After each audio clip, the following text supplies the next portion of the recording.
Բարեր չեմ գտնում, ժողովուրդ ջան, արտահայտելու իմ նախանձը, իմ հիասթափությունը մեր մտավորականությունից։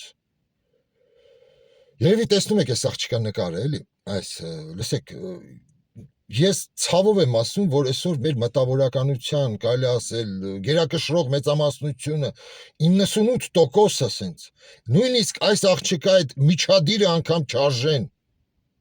Արտուր Աբրահամ, ձեզանից սկսած։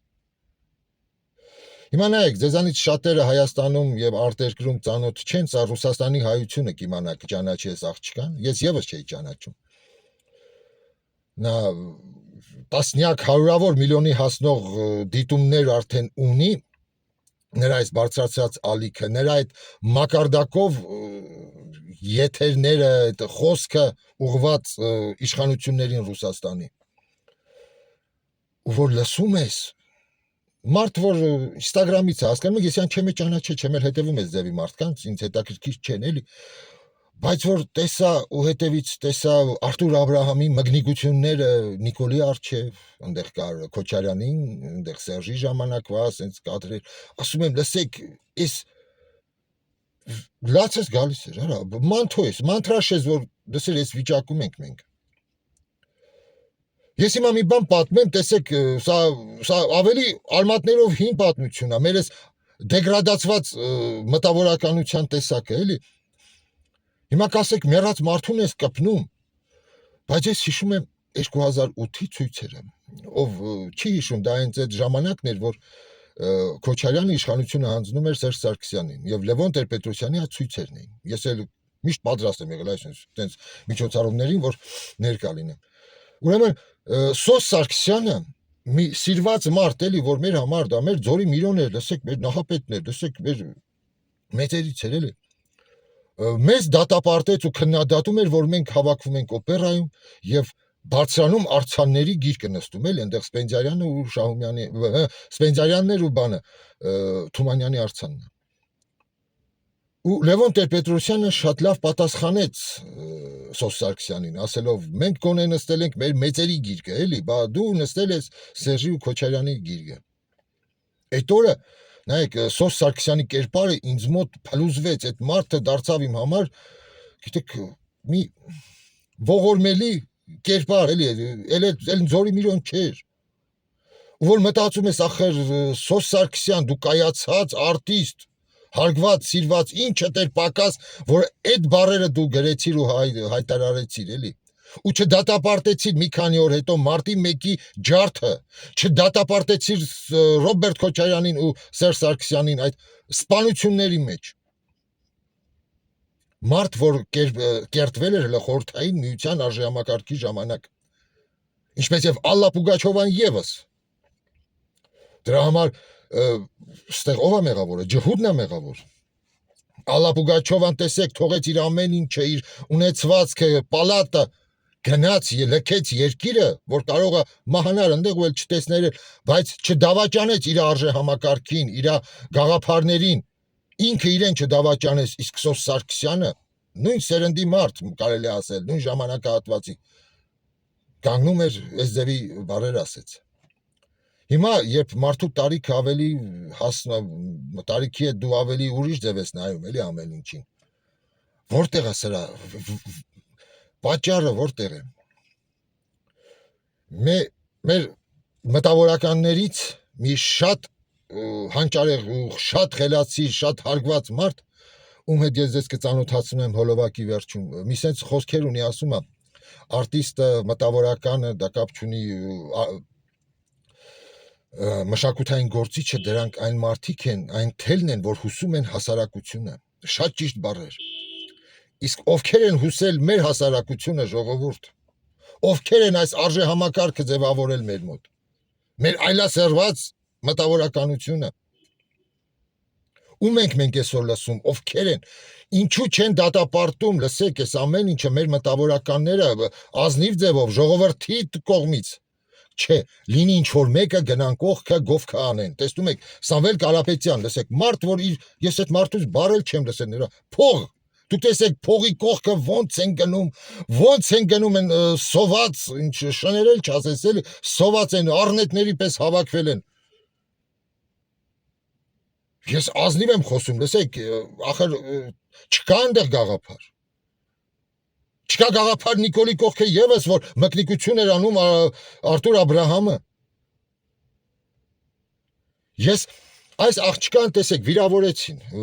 Ամենամեծ վիրավորանքը եղավ դա այն, որ նրան համարեցին վիրավորեցին ասելով էսկորտնիցա եւ բան, շալավա։ Բայց տեսեք ինչքան մարդ դատապարտեց այդ խոսքերը արտահայտող մարդկանց, իսկ մեզ մոտ ես հենց այդ սա երեք ա եղել էլի Արտուր Աբ รา այն բանի Վարդան Ղուկասյանի այդ սեռական բնույթի այդ արտահայտությունները մեկ այլ ինչ որ բլոգերի, մեկ այլ այդ նույն թիմի քաղաքական գործչի sense ասած թիմում գործող նրա բլոգերի, նրա ընտանիքի կնոջ նկատմամբ, նրա գլխի նկատմամբ, բերանի, չգիտեմ, երեխաներին ասավ, չասավ, ես էլ չեմ հիշում։ Լսեք, այդ այլասերված, այդ շիզոֆրենիկ ֆանտազիաները, սեռական բնույթի, քանի հոգի դատապարտեց երկրում, քանի հոգի մեր մտավորականներից, մեր տեսեք կուսակցություններ կան, այսքան հանրային դեմքեր կան, ով դատապարտեց։ Ոչ ոք չդատապարտեց, ու ես այս զուգահեռները որ տանում եմ, ինձ երբեմն գրում են, ինչպես անցած հաղորդմանը ես համեմատական տարա ադրբեջանական եւ հայ համայնքի մեջ։ Քեզ համեմատում, բա ոնց չհամեմատեմ, ախր դուք պետքա ձեր նշաձողը մենք պետքա բարձրացնենք, մենք պետքա լավին գերազանցենք, լավից լավը դառնանք։ Ու այս ցավով այս ամեն ինչը ես հիմա գրում եմ ու ձայնագրում եմ, չգիտեմ, կհասնի մարդկանց ուղեղներ, էլի, մեր մտավորականությունը որն է, ով է կրթում հասարակությանը, ով է հասարակությունը ում է լսում։ Ինչու չկան մեզ մոտ հենց այդ պարկեշտ մտավորականները, որ կան ռուս ժողովրդի մեջ։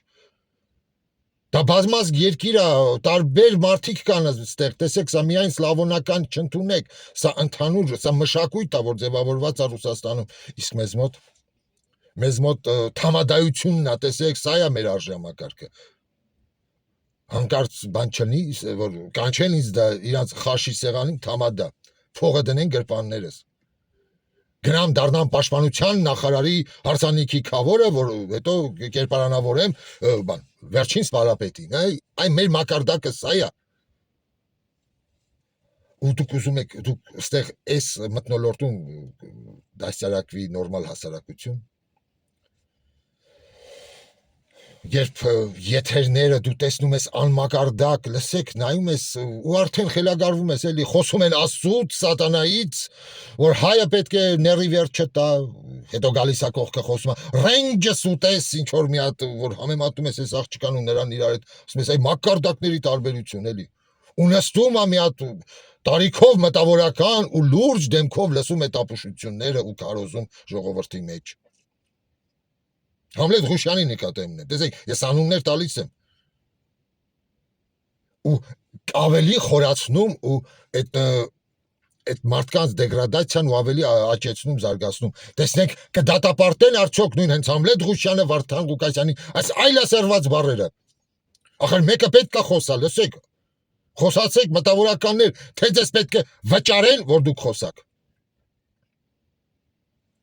Հայհոյանքը դարձել է մշակույթ արդեն, այն երեխաների նկատմամբ են հայհոյանքները, որ կա մեր հայկական այդ ֆոլկլորում, սենց ասած, էլի, երեխաների նկատմամբ, բալից սենց բերան գլխին, որ ես օրինակ ռուսների մոտը սենց հայհոյանք չկա, էլի, ես անգլերենում էլ չկա։ Եթե աշխարհասփյուր հայություն ինչ որ մի հասարակության մեջ կա այս ձևի այլասերված պեդոֆիլիայի նոտաներ պարունակող հայհոյանքներ, մի հատ գրեք, ասա այ Կոստյա ջան, տես լատինամ մեքսիկները sense կֆուրներ ունեն, իրար երեխա են բռնաբարում, էլի ֆանտազիաներում։ Հələ ասեք, որ մեր հայ ազգը սա չի դատապարտում։ Այսա է մեր արժեհամակարգը ու ես շուտով մի հատ հաղորդում երևի ձայնագրենք մի մարդու հետ, բանի հետ Ֆարմանյան Արտուրի հետ փորձենք գտնենք, մենք շատերի հետ ենք, ես միայն sense եթերներ չի մարդկանց հետ խոսում ենք, մտքեր ենք փոխանակում, փորձենք գտնենք, թե որտեղից այս մեր այլասերվածությունը սկսվեց, էլի։ Ոնց Եկեք, լսեք, պետք է խոսենք, պետք է այս ամեն ինչի վերջը տանք, ժողովուրդ ջան։ Հենց որ իսկ հիմա ես կմիացնեմ մեր այդ եզակի մտավորականներից մեկի կոչը, ում ձայնը լռեցվել է, որտեվ այս մարդը կարծես ոսկոր լինի մեր բոլոր իշխանությունների կոկորդին կանգնած։ Ու մարդ, որ այսօր պետք է լինի առաջին, ասենց ասած, առաջնագծում, ում մասին ես խոսում եմ Լևոն Բաղդասարյանի հետ, որ դու պետք է պատասխան տաս ինձ։ Ինչո՞վ, որ այս ձևի մարդկանց մենք անտեսում ենք ու հրապարակ ենք բերում անմակարդակների, անմակարդակություն, տգիտություն։ Դե լսեք հիմա, ծանոթացեք։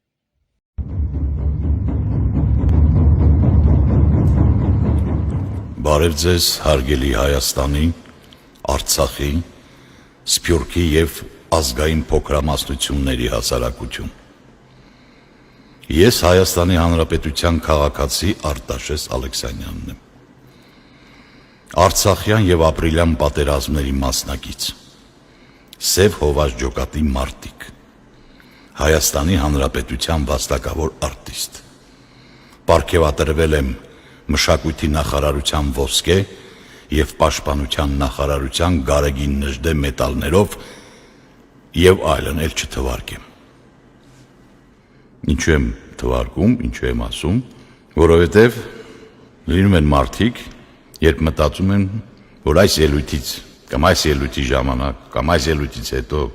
կամ ընդհանրապես ինչու եմ այս ելույթը ունենում, որովհետև կարող է ինչ-որ մեկից ինչ-որ բան ակնկալեմ։ Ու ասեմ, որ ես ոչ մեկից, ոչ մի բան, ոչ մի ակնկալիք չունեմ։ Ընդհանրապես կայանալու էլ խնդիր չունեմ։ Դուք երևի կասեք, հապա ուր էիք այս 30 տարիների ընթացքում, ինչու չէիք խոսում, ինչու չէիք պայքարում։ Ասեմ, 30 տարիների ընթացքում ես միշտ պայքարել եմ, միշտ խոսել եմ ու գործել եմ իմ ստեղծագործություններով, իմ դերերով, ով աչք ու ականջ ունեցել է, տեսել և լսել է, թե ես ինչ եմ ասում, ինչպես եմ պայքարում և հանուն ինչի։ Երբեք չեմ եղել կուսակցական և միշտ զբաղվել եմ իմ առաքելությամբ ու ծառայել հայրենիքին ու ժողովրդին։ Ինչպես ասում են, ամեն արվեստագետ և քարոզիչ իր ժողովրդի, իր ազգի հյուսող թելն է, և ինձ իրավունք եմ վերապահում համարել ազգի հյուսող թելերից մեկը, հաշվի առնելով իմ ողջ կյանքի գործունեությունը թե հայրենիքում և թե արտերկրում։ Այս փոքրիկ նախաբանից հետո սկսեմ իմ ելույթը։ Այսօր հասական պահին, երբ մեր երկիրը կանգնած է անդունդի եզրին, իմ պարտքն եմ համարում մտորումներս ու ցավովս կիսվել ու կոչ անել համայն հայությանը և Հայաստանի քաղաքացիներին առանց բացառության։ Առաջնահերթ ուզում եմ մտավորականության և մշակույթի գործիչներին կոչ անել։ Հորդորում եմ բոլորին միասնականուժ դառնալ և ուղղորդել հասարակությանը դեպի ճշմարտություն, ոչ ճիշտը, դեպի ճշմարտություն, միակ ճշմարտությունը, չէ որ մտավորականության առաքելության մեջ է մտնում ճշմարտության բարձրաձայնումը։ Իհարկե, անսխալական մարդ չկա, ուստի թոթափեք ձեր ուսերից ամեն ինչ ու միացեք պետության վերակենդանացման գործընթացին։ Այսօր հանդես եմ գալու բազմահազար հայորդիների, Սփյուռքի, Արցախի, Հայաստանի և ազգային փոքրամասնությունների բանակի կողմից, որոնք շուտով հանդես կգան իրենց ծրագրերով և հետևյալ կարգախոսով՝ ազգ, հայրենիք և պետություն, որի գաղափարախոսության հիմքում ընկած են Արցախի ազգային արժեքների, արժեհամակարգի, մեծ զոհողությունների գնով ձեռք բերած հաջողությունների և հաղթանակների պահպանումը, ինքնիշխանության և անկախության ամրապնդումը, հզոր, անվտանգ, տնտեսապես զարգացած ժողովրդավարական պետություն ունենալու բաղձանքը, մարդու իրավունքների պաշտպանությունն ու բարեկեցության ապահովումը, ավանդական հայ ընտանիքի և հայ առաքելական եկեղեցու արժեքների պահպանումը։ Մի խոսքով, ով հայ ժողովուրդ, քո միակ փրկությունը քո հավաքական ուժի մեջ է։ Եվ ինչպես ասում են, հարգելի իշխանավորներ, հարգելի կառավարություններ, բոլոր ժամանակների, ապրեք ինքներդ ինչպես պետք է, բայց ապրուց տվեք եւ ուրիշին։ Երբեք մի քնեղացրեք գյուղացուն, որովհետև նա է տալիս քեզ քո հացն ու քո զինվորը։ Իսկ այսօր ինչ է կատարում։ Ինչպես եւ որտեղից սկսվեց քանդվել Հայաստանը։ Ինչու եւ որտեղից առաջացան այսքան տականքները։ Ասեմ 1988 թվականի Սպիտակի երկրաշարժի ժամանակ։ Երկրաշարժից անմիջապես հետո երկրում գլուխ բարձրացրեց այն տականքը, որը հաղթարշավով քառատրոպ ասպատակեց դեպի մինչև մեր օրերը։ Երկրաշարժի ողջ օգնությունը թալանվեց, ընդհուպ մինչև շների կերը թալանեցին։ Թալանվեց ամեն ինչ, ով որքան կարող էր, կուսակցություններ, պետական պաշտոնյաներ, մի խոսքով եւ այլն։ Աղետյալ հաշվանդամ երեխաներին արտերկրում բուժելու փոխարեն չինովնիկներն իրենց առողջ լակոտներին էին ուղարկում, ակնկալելով օտարերկրացիներից գումարներ կորզել։ Թալանեցին ոչ միայն Հայաստանի ժողովրդին, այլև օտարներին, ինչպես նաև սփյուռքահայերին ու բարերարներին։ Թալանեցին գործարաններ, ոսկու հանքեր եւ ոսկու գործարաններ, ինչու ոչ։ Եվ այդ թալանչիները մինչև օրս